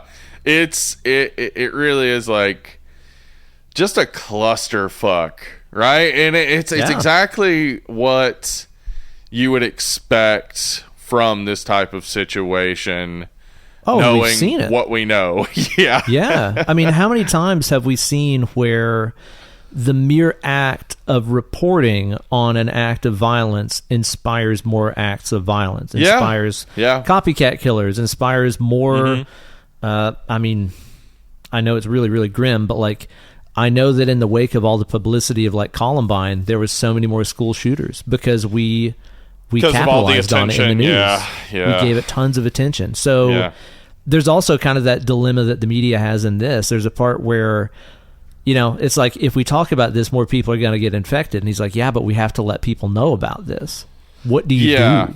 Yeah, what do you do? Yeah, it does seem that the fact is, unfortunately, that humans are easier to go to violence than to peace. Right. Yeah, and that's the nihilistic rhetoric is the fuel. Yeah, that's the nihilistic standpoint of the movie, and I think I can't fully disagree with it. That it's so much easier to cause hate than it is to cause love. Unfortunately, man, that's all that social media, unethical social media, is thriving off of. That's a whole nother topic, but I yearn for the days of ethical social media. I think that we're going to see, hopefully, a rise of that sometime within our lifetime. Social media that's actually there to make the world better and not just get you addicted to staring at a fucking screen. That's a topic for another time entirely, though. Sure is, yeah. Not much gore or anything in this, but what we get is fucking good. Yeah. I mean, the Laurel Ann stuff. Like, she bites into that, like, electrical cord, I guess. Love that. And her mouth is all jacked up. And it's almost like it partially explodes her mouth out or something. Yeah, that's really good. And, her running into the glass and just blood splattering everywhere. So just good. Puking blood everywhere after the virus has run its course. It's brutal. like a blood geyser. It's like all her guts are just exploding out of her mouth. And it's very... It's so unexpected because you're watching her just like we are, where you're like, I'm looking at patient 0 here. I don't know what's going to happen. What happens when she just, runs into this wall long enough? What happens when she can't get to us? She's hunting us, but she can't quite get to us and find a host. What happens? Like, we don't know. Neither do they. So, like, they're just as surprised as we are when this blood geyser, and the doctor also kind of gets excited about it. He's like, I've never seen anything like that. It's incredible. Yeah. He also a real interesting element where Grant asks, can they read lips? Yeah. And that's just such an interesting element to consider about language, is that language doesn't even necessarily need the vocalization to convey meaning if someone can read lips. Yeah, symbols are symbols. Yeah. So, any symbol can convey meaning. Words are just air symbols is what they are. Yeah. So it doesn't get resolved and it doesn't go anywhere. The doctor just says, well, that's interesting. I don't know. Can they read lips? Yeah. Oh, man, it's so cool. Do you think that Grant started the entire thing? I do, yeah. Mm-hmm. One thing that I was noticing in this is that it starts with that opening monologue where he is kind of doing the wordplay thing. This word means this word means this. He uses the term honey a bunch of times. Yeah.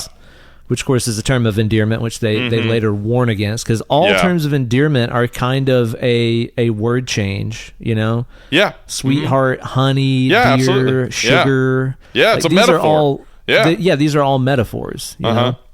Yeah, I think so. And it gets worse when they replay the tape. They have some dead air later on. And they replay that tape. Yeah. It gets so much worse. And they talk about how people are carrying the poster. The that was cool too, poster. I think that's it. That moment, like that breaking down of language, that deconstruction, and that showing of like just nothing meaning anything. I mean, the mixture of French and English is a reference to Jacques Derrida's Différance. Like it's about like how a word can have meaning, but it can sound like another word which has a different meaning, but those two meanings can have a little intersection moment, and then they can also mean nothing because of that. Like the way that he breaks down like piscine and Colette and all these things into their English equivalents and brings it back to this French name for a town. Like, he's deconstructing language very much like Derrida, and I think like that is like the whole way that this virus gets going, because these people speak in a very insular way, and this has sparked something in them where now nothing means anything. The language, the logic, the meaning is all getting very muddy because of this. It's also so sad whenever we have some of these scenes where you can see people losing the meaning of their words. Even in that scene with the brown-faced kids and they sing the song and the little girl's like, I can't remember how it ends. I can't remember how it ends. Like, it's fucking sad. It makes you think about people with Alzheimer's and dementia. And that, like, crushing. That also is a quote I wanted to talk about from an interview of Tony Burgess, where he at the end says, the zombies I see now are in the mirror. You get older and you start to eat your own brain.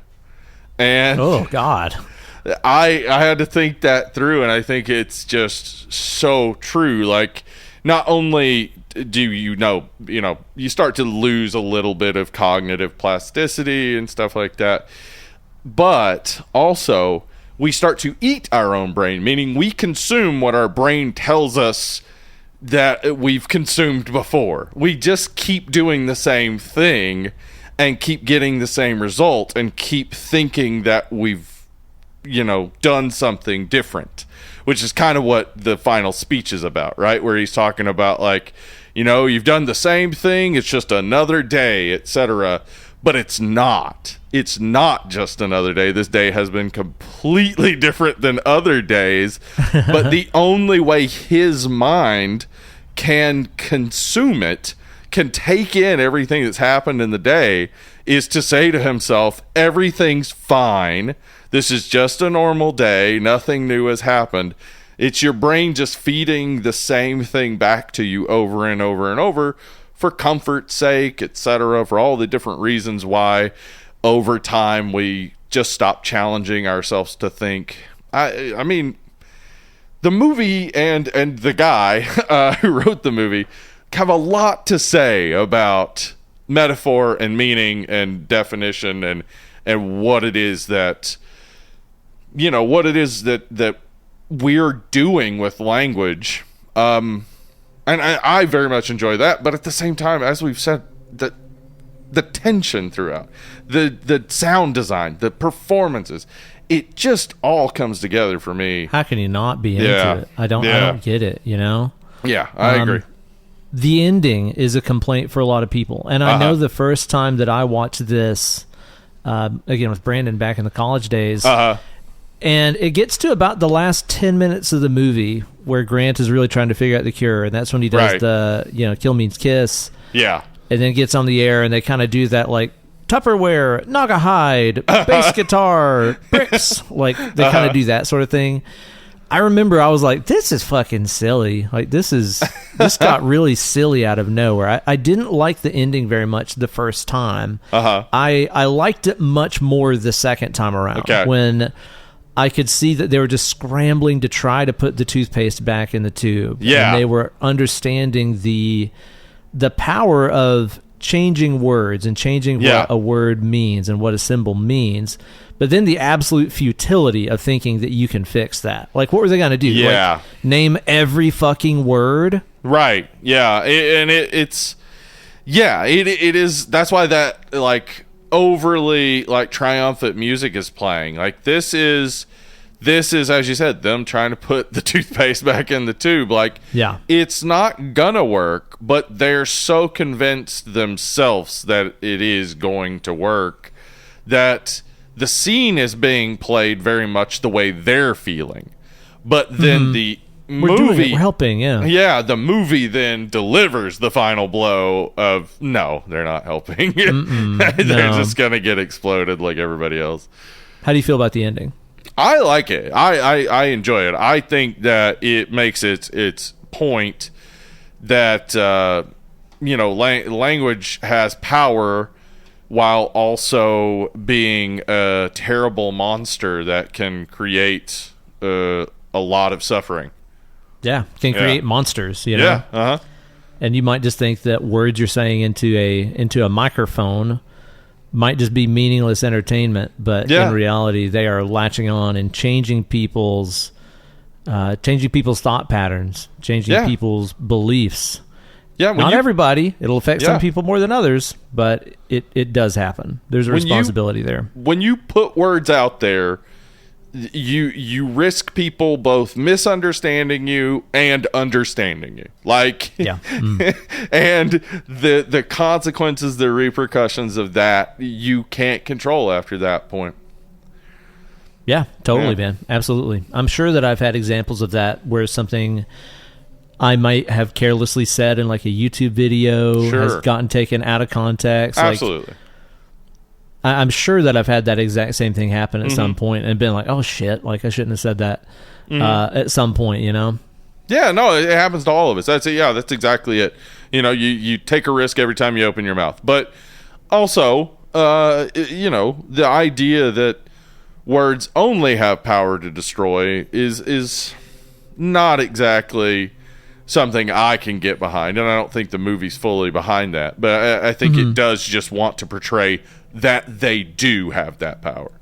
Oh, yeah. Yeah. And again, really seeing the writing on the wall, considering that when this was made, we weren't nearly as drenched in social media and constantly receiving tweets and updates and everything else from our phones 24/7 of people just opening their mouths and saying whatever they want to without any repercussions. Yeah. Man, this movie really saw it coming, didn't they? It did. It sure did.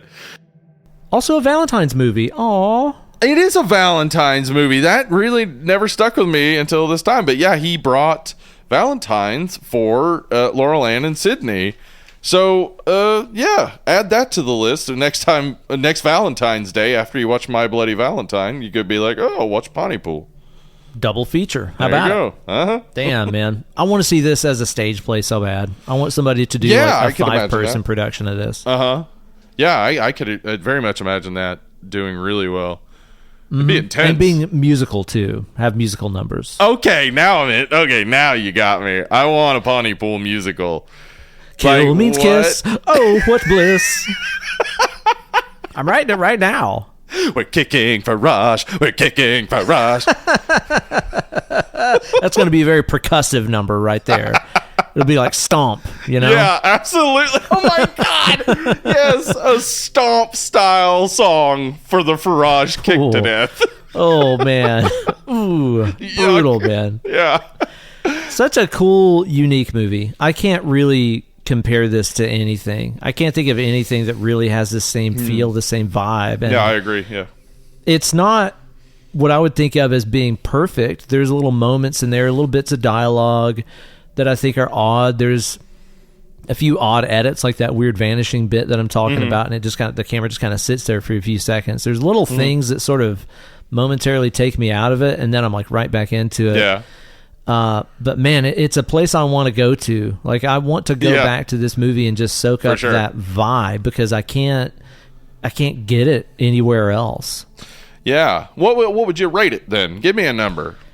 If I'm gonna use a word which represents a quantity, yeah, it's getting into dangerous territory. It is. I think that's like an 8.5 for me, man. I really like this movie a lot. I think that level of intensity that it keeps, and that it keeps up throughout. Like, there's really the only break from the action is when we get that really stark black and white montage of all the obituaries that he's reading. Oh yeah, that. But it's like it slows it down, but it makes it real. So it's not even like it messes with the pace. Yeah. And that's even him having to put faces to the victims of what he started, you know? Imagine Alex Jones or somebody having to read obits from people who died as a result of crazy shit that he's put onto the airwaves, you know? Yeah, absolutely. Yeah. No, I think that is right on. I was going to say 8.5 to 9 for me. Yeah. I love this movie. Really just enjoy, like, breaking down exactly what it's getting at, while also understanding that breaking it down is entirely unnecessary for enjoying the film. You don't need to know what's going on. In fact, walking away confused is probably the best way to walk away from this movie. Yeah. I mean, that's definitely the way it was when I watched it the first time. The first time that I watched it, I walked away like, what the fuck was that about? Yeah. And I think I had pondered what it was about until I watched it again yesterday. That first impression really stuck with me for a long time, and I was really wanting to go back and watch it again to hope that I could get more out of it, and I got a hell of a lot more enjoyment out of it. I never get to ask you, like, what was it like for you the first time that you watched this movie? I mean, same as you. Like, I was very into it. I was a little mystified by what was going on. I did like see, because I think I watched this in grad school. So like, I was like in the midst of doing a lot of like deconstruction and stuff, and I saw those elements. I was really interested. But like the stuff that stood out to me was how, as you said, it's in one location, and it maintains tension throughout, and that's hard to do. That's real so hard to do, man. Yeah. And without interjecting stuff happening in other scenes and other locations, without injecting much at all, like romance or levity. Right. Yeah. It's just a a slowly rising kettle the entire movie. Yeah, and then man. Yeah, once it goes off, whoo, buddy. Has the director done other stuff? Oh yeah, lots of other stuff. In fact, I'm very interested now in watching more of his stuff because I just realized I hadn't ever sought out any of his other movies. But he directed a movie called Hardcore Logo, which is like a mockumentary about like the punk scene. Oh, sick. And it's considered by some to be one of the best things to come out of Canada, best films to come out of Canada. So definitely interested in checking that out. And Dreamland, the spin-off sequel to this. Yeah. Interesting. Yeah, I'll definitely check that out because this is obviously made by very capable hands. Yeah, absolutely. Yeah. Well shot. Sure. Just super well shot.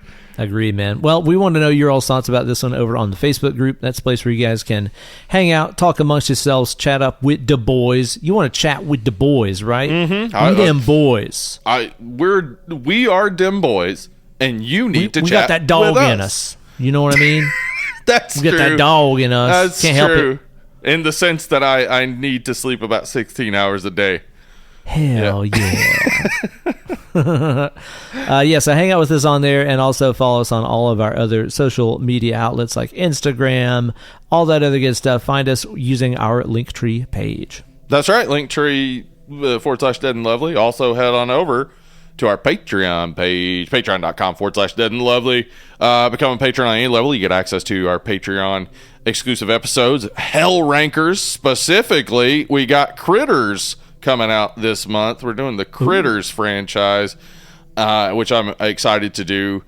And also, if you if you become a $5 patron, you get to throw a movie into the smoking bowl, and then once a month we draw from the smoking bowl and cover that movie on the show. It's a blast. Yeah, damn right. So be sure to do that and help support the show wherever you can. Give us dollar papers, which are just symbols of your value of something. Absolutely. Yeah. That's what they are, yeah. Because they're not backed by gold. That's for fucking sure. Yeah, that is the truth. They used to be. Yeah. But and even now, gold is just a symbol of value. It's just valuable because it's scarce. Exactly. Yeah, I was going to say. It's not really that scarce. Either, gold helps all that much, yeah. No, and it's definitely not all that useful. No. Well, that's good for circuits. Give us your money. Give us your money. And tune in next time, man. I'm excited to talk about next week's movie. It's one that came recommended to me by the bass player in my hair metal tribute band Skankbanger. Oh, yeah? Old Blackie Rose, man. This is one of Blackie Rose's favorite flicks that he said he watched a bunch when he was a kinder kid, and it scared the damn sheets out of him. What do we got? It's a little movie from 1978 called Magic, starring Anthony Hopkins. Yes, man. Something about a ventriloquist, I think. That's all that I know about it. Yeah, I don't want to reveal too much. I watched it last year in 2023 and very much enjoyed it, and I'm excited to talk about it. But yeah, I don't want to tell you too much. There is a dummy. It's on the cover. All right. So what should we do for Preview Palace? Is it like Dumbest Dummies? Ooh, okay. Dumbest Dummies. Yeah. All right. So every one of those that Jeff Dunham has. Yes, those are very, very dumb. And racist. Yeah. Those and very racist. How much fun. Oh, they're my wearing God. the dumbness on the outside for sure. Yeah, they'll definitely make the list. We'll have to narrow it down there for the next installment of Dumbest Dummies. And Lovely. We'll catch you guys then. I've been Uncle Ben. I've been Hollywood Steve. And watch your words. Ooh. Ooh. Whoa. Ooh. Deep. Bye. Bye. Bye. Bye. Bye. Oh no, he's stuck. Bye. Bye. Bye means yogurt. Bye means yogurt. Yogurt. Bye means yogurt. Yogurt. Yogurt. It's working.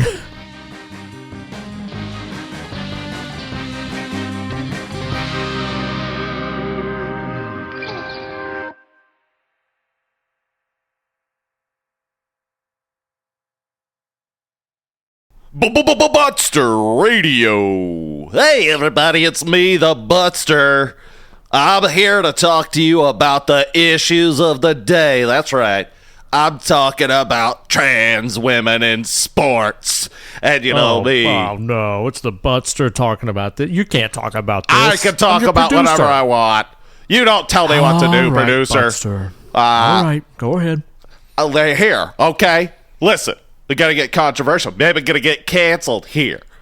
But what I say is, what are trans women doing playing sports? They should be barefoot and in the kitchen, just full to the gills with baby batter. Oh, my God. Phones are going to be ringing off the hook, Buttster. You're doing it to us again. I'm telling you, if you disagree with me, you call in and let me know. But I'll tell you what, no trans woman's going to be playing sports at my house. All right?